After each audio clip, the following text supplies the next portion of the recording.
A real história dessa avó. O marido dela trancava ela em um quartinho dos fundos e a deixava sem comida por dias. Se você está começando a ouvir esta história, não se esqueça de se inscrever no canal para não perder nossas narrativas. Agora, vamos conhecer uma história de superação que vai tocar seu coração. O rangido da porta ecoou como um grito abafado no pequeno cômodo dos fundos. A luz do entardecer invadiu timidamente o espaço através de uma janela minúscula, iluminando o rosto enrugado de Conceição.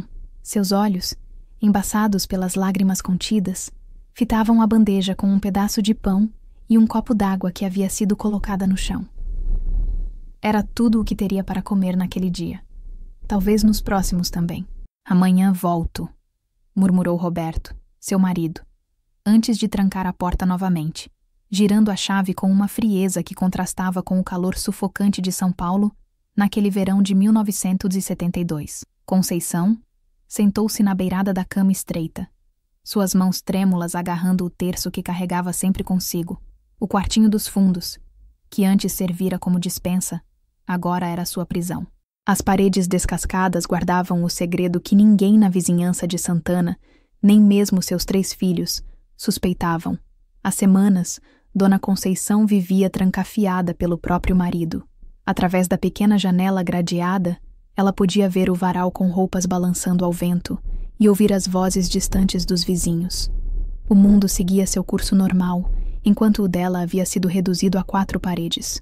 Seus dedos tocaram o hematoma no braço, ainda dolorido da última vez que tentara questionar Roberto sobre quando poderia sair. Mãe, a voz de Luísa, sua filha mais nova, soou do lado de fora da casa. Pai, cadê a mamãe? Conceição prendeu a respiração. Quis gritar, mas o medo a paralisou. Ouviu os passos pesados de Roberto se aproximando da porta da frente. Sua mãe foi visitar a tia Teresa em Ribeirão Preto, respondeu ele com naturalidade ensaiada. Volta daqui a algumas semanas. A mentira soou tão convincente que Conceição sentiu um calafrio. Como ele conseguia enganar a todos com tanta facilidade? Como ninguém percebia que algo estava errado? Naquela noite, enquanto o silêncio da casa era quebrado apenas pelos sons distantes da televisão que Roberto assistia na sala, Conceição olhou para a lua crescente pela janela. Aos 30 anos, mãe de 3 filhos, ela nunca imaginou que sua vida tomaria este rumo. 4 anos de casamento que começaram com promessas de amor eterno e agora se transformavam em um pesadelo sem fim aparente. A foto do casamento, que ela conseguira esconder dentro do forro do vestido, mostrava um casal sorridente na igreja da Penha. Roberto, com seu terno bem cortado e sorriso largo, parecia incapaz da crueldade que agora demonstrava. O que havia mudado? Quando o ciúme doentio começou a consumir aquele homem que um dia ela amara, Conceição fechou os olhos, sentindo o peso de um futuro incerto. 50 anos depois, ela contaria esta história sentada em uma cadeira de balanço. Livre finalmente. Mas naquele momento, tudo o que sabia era que precisava sobreviver mais um dia. Conceição Oliveira nasceu em Campinas, interior de São Paulo, filha de imigrantes portugueses que vieram tentar a sorte no Brasil. Cresceu entre os cafezais e o comércio local, ajudando os pais na pequena mercearia da família. Tinha cabelos negros ondulados que emolduravam um rosto de traços delicados, olhos castanhos expressivos e um sorriso fácil que conquistava a todos. Conheceu Roberto Santos em uma festa junina da igreja local. Ele, funcionário dos Correios, tinha acabado de se mudar de Santos para a capital paulista. Alto, de porte atlético e conversa envolvente, Roberto conquistou Conceição com seu charme e promessas de um futuro próspero juntos. O namoro foi rápido e, em menos de 1 ano, estavam casados. Os primeiros meses foram de felicidade genuína. Mudaram-se para uma casa modesta no bairro de Santana, em São Paulo. Logo vieram os filhos. Carlos, o primogênito, Antônio, o do meio, e Luísa, a caçula, nascida quando o casamento já completava 3 anos. Foi após o nascimento de Luísa que os primeiros sinais apareceram. Roberto começou a questionar as saídas de Conceição, mesmo quando ela ia apenas à feira ou à missa dominical. Com quem você estava conversando depois da missa? Perguntou certa vez, o tom aparentemente casual, escondendo uma acusação velada. Com Dona Aparecida, a esposa do padeiro. Por quê? Respondeu Conceição, sem entender a razão da pergunta. Vi como o filho dela olhava para você, e você sorria demais. Conceição riu, achando aquilo um exagero. Roberto, ele tem idade para ser meu irmão mais novo. Estava apenas sendo educada. O sorriso de Roberto não alcançou seus olhos. Só estou cuidando do que é meu. Aquela frase, dita com naturalidade enquanto ele folheava o jornal, foi o primeiro tijolo de uma prisão que levaria anos para ser construída completamente. As restrições começaram sutis. Pedidos para não usar determinadas roupas, para avisar exatamente onde estaria e com quem. Ligações constantes quando ela saía para verificar se estava onde dizia estar. Conceição, criada em uma família tradicional onde o marido era a autoridade máxima, interpretou aquilo como preocupação, como amor. Em uma tarde de domingo, quando os filhos brincavam no quintal, Roberto encontrou uma carta endereçada a Conceição. Era de sua prima Teresa, contando novidades da família e perguntando quando poderiam se visitar. Quem é esse Jorge que sua prima menciona? Perguntou Roberto, os olhos fixos na carta. É o marido dela. Você o conheceu no nosso casamento, respondeu Conceição, enquanto preparava o almoço. Roberto amassou a carta. Não quero mais que você se corresponda com ela. Essa família sempre foi cheia de fofocas. Mas, Roberto, Teresa é como uma irmã para mim. O tapa veio rápido e inesperado, deixando uma marca vermelha no rosto de Conceição e um silêncio atordoante na cozinha. Eu disse não. A voz dele era calma, quase gentil, contrastando com a violência do ato. Agora termine o almoço. As crianças estão com fome. Naquela noite, enquanto os filhos dormiam, Roberto pediu desculpas. Chorou. Jurou que nunca mais aconteceria. Disse que o estresse no trabalho, as contas a pagar, o medo de perdê-la para alguém melhor o deixavam fora de si. Conceição, com o coração dividido entre o medo e a esperança, aceitou as desculpas. Foi o primeiro de muitos ciclos de violência e arrependimento que marcariam os anos seguintes. Cada incidente era seguido de um período de aparente normalidade, onde Roberto voltava a ser o marido carinhoso e pai dedicado que todos conheciam. Essa inconstância fazia Conceição duvidar de sua própria percepção da realidade. Os filhos cresciam alheios à situação. Para eles, os ocasionais hematomas da mãe eram resultado de quedas ou acidentes domésticos. O temperamento explosivo do pai era normalizado como o jeito de homem. E assim, entre aparências mantidas e dores silenciadas, passaram-se os primeiros anos de um casamento que, aos olhos da sociedade, parecia apenas mais uma família brasileira tradicional dos anos 1970. O confinamento começou de forma gradual, quase imperceptível. Primeiro, foram as visitas aos parentes que se tornaram cada vez mais raras. Depois, as amizades que Roberto considerava inadequadas foram sendo cortadas uma a uma.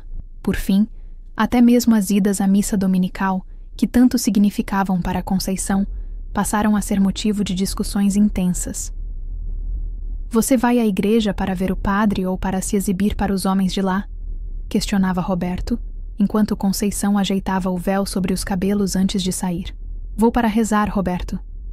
Para agradecer a Deus por nossa família, respondia ela, tentando manter a calma. Então reze em casa.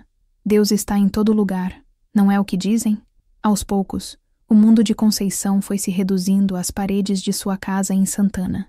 As janelas, antes sempre abertas para deixar entrar a brisa da manhã, agora permaneciam fechadas com cortinas pesadas que bloqueavam não apenas o sol, mas também os olhares curiosos dos vizinhos. Foi após uma discussão particularmente intensa sobre uma suposta troca de olhares entre Conceição e o novo carteiro que Roberto tomou uma decisão que mudaria definitivamente a dinâmica daquela família. A partir de hoje, você vai ficar no quartinho dos fundos quando eu não estiver em casa, anunciou ele, arrastando um colchão velho para o pequeno cômodo que antes servia como despensa. Roberto, por favor, isso não faz sentido. Como vou cuidar das crianças trancada aqui? Conceição implorou, sentindo o pânico crescer. Elas já estão grandes o suficiente para se virarem sozinhas durante o dia. Carlos tem 12 anos. Pode cuidar dos irmãos até eu voltar do trabalho. E se alguém vier me procurar? O que vão pensar? Roberto sorriu, um sorriso que não alcançava seus olhos. Diremos que você foi visitar sua família em Campinas. Depois inventamos outra desculpa. Sempre há uma explicação, Conceição. Naquela primeira noite, no quartinho dos fundos, Com apenas uma pequena janela gradeada que dava para o quintal, Conceição chorou até adormecer. Pela manhã, Roberto a deixou sair para preparar o café da manhã dos filhos e arrumar a casa. Mas assim que eles saíram para a escola, ela foi novamente confinada. É para o seu próprio bem, disse ele. Assim você não cai em tentação enquanto estou fora. Os dias se transformaram em semanas, as semanas em meses. A rotina se estabeleceu com uma normalidade perturbadora. Pela manhã, Conceição preparava o café e se despedia dos filhos. Durante o dia, ficava trancada no quartinho, sendo liberada apenas para preparar o jantar antes que as crianças voltassem da escola. À noite, após todos dormirem, Roberto às vezes a permitia dormir na cama do casal. Outras vezes a mandava de volta para o quartinho. Para os filhos, a explicação era que a mãe sofria de uma doença nervosa que exigia repouso constante. Para os vizinhos e familiares distantes, as desculpas variavam. Viagens prolongadas para cuidar de parentes doentes, tratamentos de saúde em outras cidades, ou simplesmente que estava ocupada demais para receber visitas. O quartinho dos fundos, com suas paredes de tijolos aparentes e teto baixo, tornou-se o universo de Conceição. Ali, ela passava horas rezando, costurando roupas velhas, ou simplesmente olhando pela pequena janela, observando os pássaros que ocasionalmente pousavam no quintal, símbolos de uma liberdade que parecia cada vez mais distante. Em dias de chuva, a umidade tornava o ambiente ainda mais sufocante. No calor do verão paulistano, o pequeno espaço transformava-se em uma fornalha. Mas pior que as condições físicas era o isolamento emocional, a sensação de ter sido apagada do mundo sem deixar rastros. Houve tentativas de fuga, é claro. Uma vez, Conceição conseguiu forçar a janela e quase escapou pelo quintal, mas foi surpreendida por Roberto, que chegou em casa mais cedo naquele dia. O castigo foi severo. 3 dias sem comida, apenas água, e a instalação de grades mais resistentes na janela. Da próxima vez serão 7 dias sem comida, advertiu ele, trancando a porta com um novo cadeado. O medo se tornou seu companheiro constante. Medo de Roberto, medo de nunca mais ver seus filhos crescerem, medo de que ninguém jamais descobrisse seu paradeiro verdadeiro. Mas, paradoxalmente, também havia o medo do mundo exterior, um mundo do qual ela estava sendo sistematicamente desconectada. Após meses de isolamento, a ideia de enfrentar pessoas, conversas e situações sociais começou a parecer assustadora. Roberto sabia disso. Sabia que quanto mais tempo ela passasse confinada, menos capaz se sentiria de retornar à vida normal. Era uma prisão não apenas física, mas psicológica, construída com as ferramentas do medo, da manipulação e do isolamento. E assim, enquanto o Brasil vivia os anos de chumbo da ditadura militar, Conceição experimentava sua própria forma de repressão dentro das paredes de sua casa em Santana. Lá fora, um país lutava por liberdade. Dentro daquele quartinho dos fundos, uma mulher lutava para manter viva a esperança de um dia voltar a sentir o sol diretamente em seu rosto. O tempo possui uma qualidade estranha quando se vive em confinamento. Ao mesmo tempo que os dias se arrastam interminavelmente, os anos parecem evaporar como névoa ao sol. Para Conceição, a década de 1970 deu lugar aos anos 1980, quase sem que ela percebesse, marcada apenas pelas mudanças que observava em seus filhos durante os breves momentos em que podia vê-los. Carlos, o primogênito, formou-se no ensino médio e começou a trabalhar em um banco no centro de São Paulo. Antônio seguiu para a faculdade de engenharia, enquanto Luísa, a caçula, mostrava talento para as artes. Conceição acompanhava essas transformações como quem observa um filme pela fresta de uma porta. Fragmentos de vidas que seguiam seu curso natural, enquanto a dela permanecia congelada naquele quartinho dos fundos.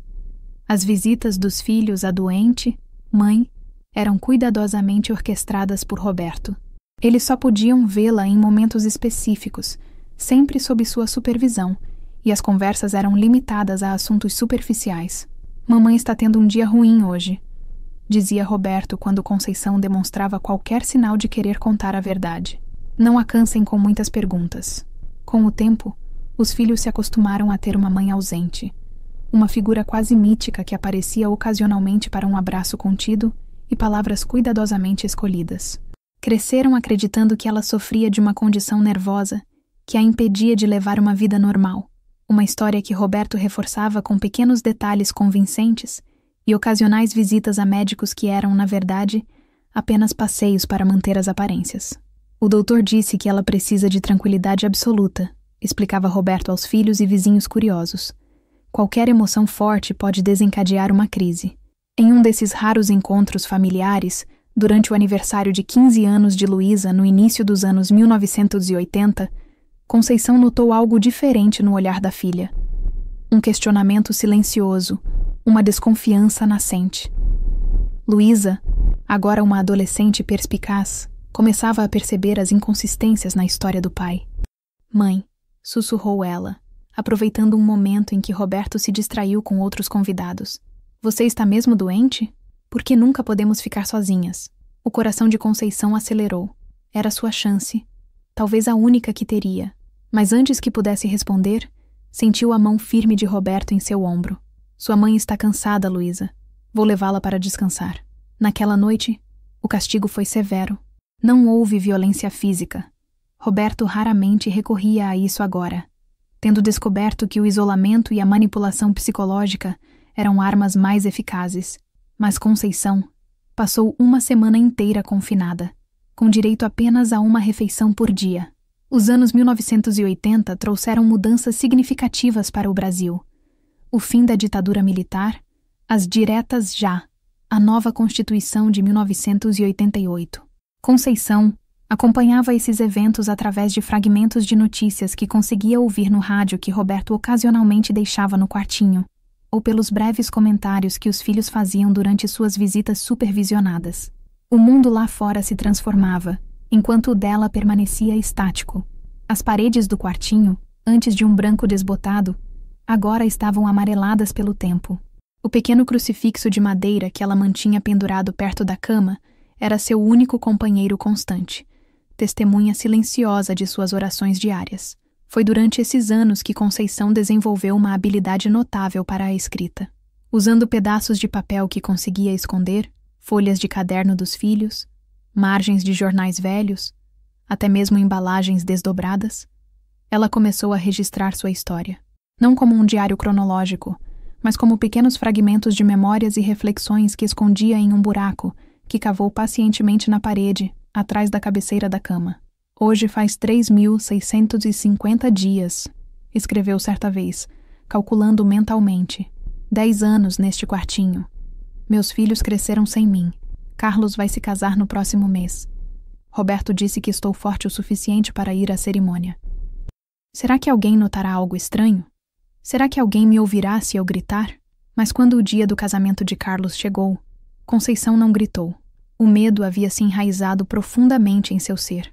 Além disso, como explicar 10 anos de silêncio? Como fazer os próprios filhos compreenderem que viveram uma mentira por tanto tempo? A vergonha e a culpa a silenciavam tanto quanto o medo. A década de 1990 trouxe novos desafios. Roberto se aposentou dos Correios, o que significava que estava mais tempo em casa. O controle se tornou ainda mais rígido, as oportunidades de interação com o mundo exterior ainda mais raras.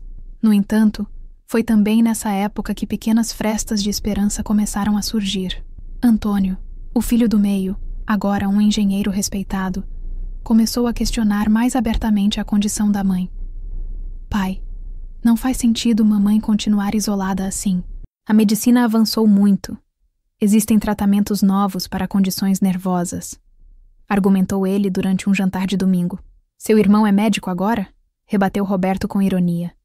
Deixe que eu cuido da sua mãe como sempre cuidei. Mas a semente da dúvida havia sido plantada. Antônio começou a trazer artigos médicos, sugerir especialistas, insistir em segundas opiniões. Roberto resistia, é claro, mas agora tinha que lidar com um filho adulto e determinado, não mais com uma criança facilmente manipulável. Enquanto isso, no quartinho dos fundos, Conceição completava 2 décadas de confinamento. Seu corpo mostrava os sinais do tempo e da reclusão. Os cabelos, antes negros, agora estavam completamente grisalhos. A pele, privada do sol, adquirira uma palidez doentia. Os músculos, sem o exercício adequado, haviam enfraquecido consideravelmente. Mas sua mente, ao contrário do que Roberto poderia esperar, não se rendeu. Nos longos períodos de solidão, Conceição desenvolveu uma rica vida interior. Recitava de memória os poemas que aprendera na juventude, recontava para si mesma as histórias que ouvia no rádio e continuava a escrever seus fragmentos de memória nos pedaços de papel que conseguia. Talvez eu nunca saia daqui, escreveu ela em um desses fragmentos. Talvez este quartinho seja meu destino final, mas meus pensamentos são livres. Nisso, Roberto jamais poderá me aprisionar. E assim, entre esperanças tímidas e resignação forçada, Conceição atravessou mais uma década de sua extraordinária e trágica jornada. O novo milênio chegou com o barulho distante de fogos de artifício que Conceição podia ouvir de seu quartinho. Enquanto o mundo celebrava não apenas a virada de um ano, mas de um século inteiro, ela marcava silenciosamente 3 décadas de confinamento. Roberto, agora com mais de 60 anos, começava a mostrar sinais de envelhecimento.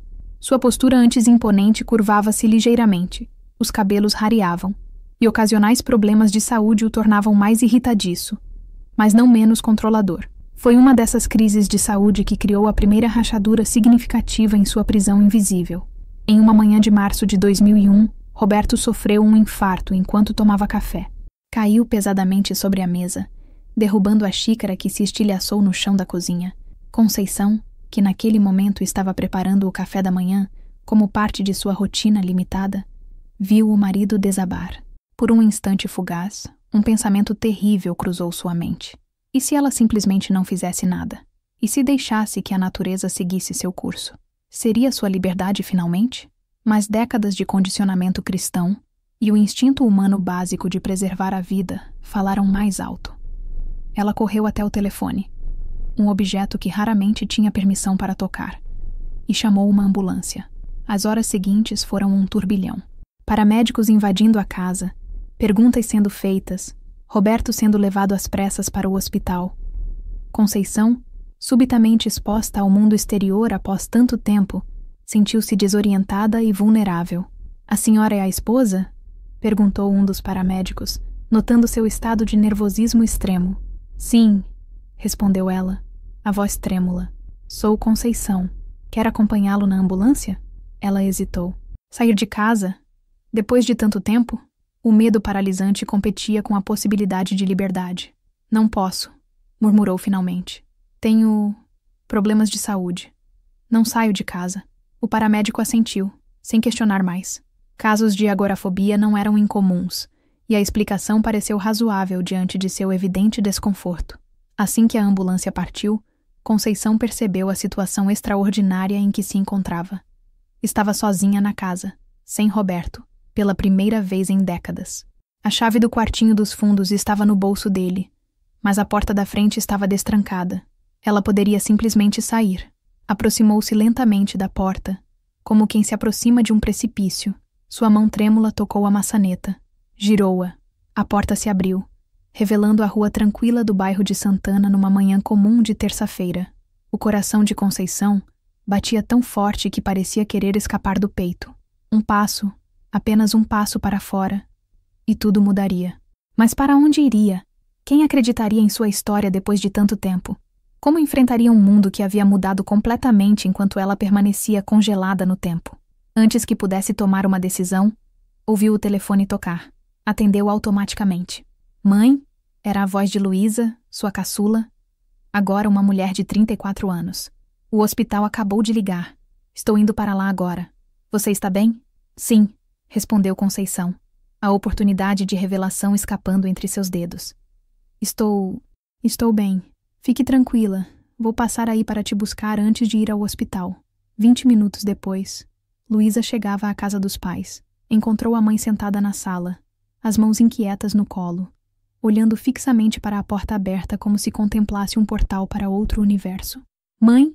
Luísa aproximou-se cautelosamente. Estava acostumada a ver a mãe apenas em momentos específicos, sempre sob a supervisão do pai. Vê-la sozinha, parecendo tão frágil e desorientada, despertou uma preocupação profunda. "Você está bem mesmo?"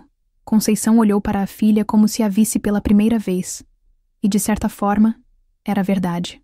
A Luísa que conhecia, a menina de tranças e joelhos ralados, Havia se transformado em uma mulher confiante, com pequenas linhas de expressão começando a se formar ao redor dos olhos. Luísa, começou Conceição. A voz quase um sussurro. Há algo que preciso te contar. Mas as palavras não vieram. Décadas de medo não poderiam ser superadas em um único momento de coragem.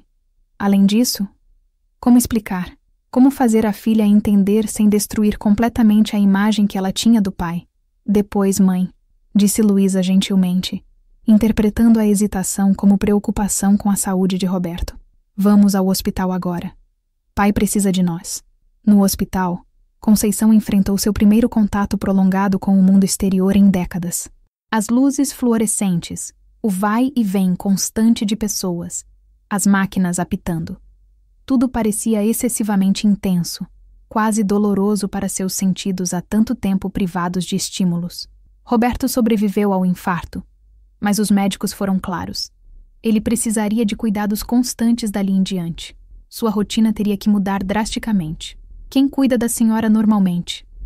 Perguntou o médico a Conceição, notando sua aparente fragilidade. Antes que ela pudesse responder, Roberto, mesmo debilitado na cama do hospital, interveio. Eu cuido dela, doutor. Minha esposa tem problemas nervosos há muitos anos. O médico olhou de um para o outro, uma sombra de dúvida cruzando seu rosto. Bem, agora vocês dois precisarão de cuidados. Sugiro que considerem ter alguém morando com vocês, pelo menos temporariamente. Foi Antônio, o filho do meio, quem propôs a solução que mudaria tudo. Vou me mudar temporariamente para a casa de vocês. Posso trabalhar remotamente por algumas semanas. Roberto tentou protestar, mas sua condição debilitada e a determinação do filho não deixaram espaço para argumentos. Pela primeira vez em décadas, o controle estava escapando de suas mãos. Nas semanas seguintes, com Antônio morando na casa, a dinâmica familiar começou a mudar sutilmente. Conceição, ainda temerosa e condicionada a anos de obediência, continuava dormindo no quartinho dos fundos por hábito, mesmo com a porta agora destrancada. Mas durante o dia, podia circular livremente pela casa sob o olhar perplexo do filho, que começava a perceber que algo muito estranho havia acontecido naquela família por anos. Mãe, perguntou ele certa noite, enquanto Roberto dormia sob efeito de medicamentos, por que você dorme naquele quartinho minúsculo quando há um quarto de hóspedes vazio na casa? Conceição olhou para o filho, sentindo o peso de décadas de segredos. As rachaduras em sua prisão invisível estavam se alargando, deixando entrar a luz da verdade. Talvez, finalmente, fosse hora de falar. O inverno de 2022 em São Paulo foi particularmente frio. Nas manhãs de junho, uma névoa densa cobria as ruas de Santana, envolvendo as casas em um abraço branco e silencioso. Na antiga residência dos Santos, agora habitada apenas por Conceição e uma cuidadora, o aquecedor zumbia suavemente na sala, onde uma senhora de 85 anos observava o mundo através da janela aberta. Conceição, com seus cabelos completamente brancos e mãos marcadas pelo tempo, sorria serenamente enquanto acompanhava o movimento da rua. Crianças a caminho da escola, trabalhadores apressados, vizinhos passeando com seus cães, cenas cotidianas que para ela ainda carregavam o sabor doce da novidade, mesmo após 5 anos de liberdade. Roberto havia falecido em 2017, aos 89 anos, após uma longa batalha contra o Alzheimer. Os últimos anos de sua vida foram marcados pelo esquecimento progressivo, uma ironia que não escapou à Conceição. O homem que a manteve prisioneira por 5 décadas gradualmente esqueceu não apenas o que havia feito, mas quem ela era, quem ele mesmo era. A verdade sobre o cativeiro de Conceição veio à tona gradualmente, começando naquela noite de 2001, quando ela finalmente encontrou coragem para contar a Antônio sobre sua situação. A revelação inicial foi recebida com descrença, depois horror, e finalmente uma determinação inabalável de mudar as coisas. Por que não nos contou antes, mãe? Perguntou Antônio, lágrimas escorrendo pelo rosto, enquanto segurava as mãos trêmulas de Conceição. Medo, respondeu ela simplesmente. Medo dele, medo de não ser acreditada, medo de perder vocês. E depois de tanto tempo, vergonha. Como explicar que permiti isso por tantos anos? A revelação completa para toda a família foi um processo doloroso. Carlos, o primogênito, Inicialmente se recusou a acreditar, defendendo o pai que sempre admirou. Luísa caiu em um silêncio profundo, processando como havia crescido a poucos metros de uma mãe prisioneira sem jamais perceber. Eu sempre senti que algo estava errado, confessou Luísa posteriormente. Aquelas visitas estranhas, as explicações que nunca faziam sentido completo. Mas era mais fácil acreditar na história da doença do que imaginar isso. A família enfrentou um dilema moral e legal: denunciar Roberto às autoridades ou lidar com a situação internamente. Após muitas discussões tensas, respeitaram o desejo de Conceição de não envolver a polícia. Não quero que meus últimos anos sejam consumidos por tribunais e jornais, explicou ela. Quero apenas viver o que me resta com dignidade e conhecer meus netos adequadamente. A solução encontrada foi uma reestruturação completa da dinâmica familiar. Antônio se mudou permanentemente para a casa dos pais, ocupando o andar superior que foi reformado para se tornar um apartamento independente. Roberto, enfraquecido pelo infarto e incapaz de manter o controle anterior, foi confrontado pela família unida. Sabemos o que você fez à mamãe, disse Antônio firmemente. Isso acaba agora. Você pode escolher: aceitar as novas regras desta casa ou enfrentar as consequências legais. Derrotado pela saúde debilitada e pela frente unida que seus filhos formaram, Roberto cedeu. Os anos seguintes foram de uma estranha coexistência. O algoz e sua vítima sob o mesmo teto, mas com o equilíbrio de poder completamente alterado. Para Conceição, a readaptação ao mundo foi um processo lento e por vezes doloroso. A tecnologia havia avançado drasticamente durante seu confinamento. Celulares, internet, redes sociais eram conceitos completamente estranhos. As referências culturais, a moda, até mesmo o vocabulário cotidiano haviam se transformado. A primeira vez que vi um smartphone, pensei que fosse um tipo de controle remoto muito complicado. Recordava ela com um sorriso tímido. Mas havia também as alegrias simples redescobertadas. O prazer de escolher a própria roupa pela manhã, de decidir o que comer, de sair para uma caminhada no parque. E, acima de tudo, a oportunidade de realmente conhecer seus 5 netos e 3 bisnetos. Em 2010, quando o diagnóstico de Alzheimer de Roberto foi confirmado, uma nova fase começou. A doença avançou rapidamente, e logo o homem que havia controlado cada aspecto da vida de Conceição por décadas não conseguia mais se lembrar do próprio nome. O opressor tornara-se dependente, vulnerável. Às vezes ele me olhava com medo, contou Conceição a uma psicóloga que a atendia semanalmente, como se soubesse que havia feito algo terrível, mas não conseguisse lembrar o quê. Outros dias, me chamava de mamãe e pedia que eu cantasse para ele dormir. Quando questionada sobre como conseguiu perdoar o homem que destruiu grande parte de sua vida, Conceição respondia com a sabedoria que apenas décadas de reflexão solitária poderiam produzir. Não sei se perdoei completamente, mas entendi que guardar ódio seria como continuar presa naquele quartinho, mesmo com a porta aberta. A verdadeira liberdade começou quando percebi que ele não tinha mais poder sobre meus sentimentos. Os fragmentos de escrita que Conceição havia escondido no buraco da parede do quartinho foram descobertos durante uma reforma em 2015. Esses pedaços de papel amarelados, com sua caligrafia miúda e precisa, tornaram-se a base para um livro de memórias que ela ditou para Luísa, agora professora universitária de literatura. A Prisioneira de Santana foi publicado em 2020, inicialmente como um projeto familiar, mas rapidamente ganhou atenção nacional. O relato sincero e sem autocomiseração de Conceição sobre seus 50 anos de cativeiro tocou leitores em todo o Brasil, gerando discussões importantes sobre violência doméstica, coerção psicológica e a invisibilidade social das mulheres idosas. Agora, sentada junto à janela de sua casa em uma manhã de inverno de 2022, Conceição observava uma jovem mãe empurrando um carrinho de bebê na calçada em frente. A liberdade, refletia ela, não era apenas a ausência de confinamento físico, mas a possibilidade de observar a vida seguindo seu curso natural e sentir-se parte dela.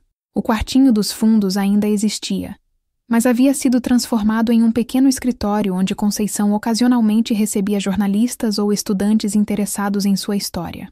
A porta, antes trancada por fora com um pesado cadeado, agora ostentava apenas uma plaquinha simples: Memórias, entre livremente. Naquela tarde, Seus 3 filhos viriam para o almoço de domingo, trazendo os netos e bisnetos. A mesa da sala de jantar, que por décadas serviu apenas como cenário para refeições silenciosas e tensas, agora transbordava de vozes, risos e histórias compartilhadas. Vovó, conta de novo como era São Paulo quando você era mocinha, pediria sua bisneta de 7 anos, enquanto os adultos trocariam olhares de compreensão silenciosa, sabendo que as histórias que Conceição escolhia compartilhar eram cuidadosamente filtradas, preservando a inocência das crianças. À noite, depois que todos partissem, Conceição se sentaria em sua cadeira de balanço favorita no quintal, observando as estrelas. As mesmas estrelas que por 50 anos ela viu apenas através de uma pequena janela gradeada, agora se espalhavam em um céu aberto e infinito sobre sua cabeça. Liberdade, murmurava ela para si mesma, é poder olhar para cima e não ver limites. Se você gostou desta história, não se esqueça de se inscrever no canal, deixar seu like e compartilhar com seus amigos. Suas reações nos ajudam a continuar trazendo histórias emocionantes como esta. Até o próximo relato.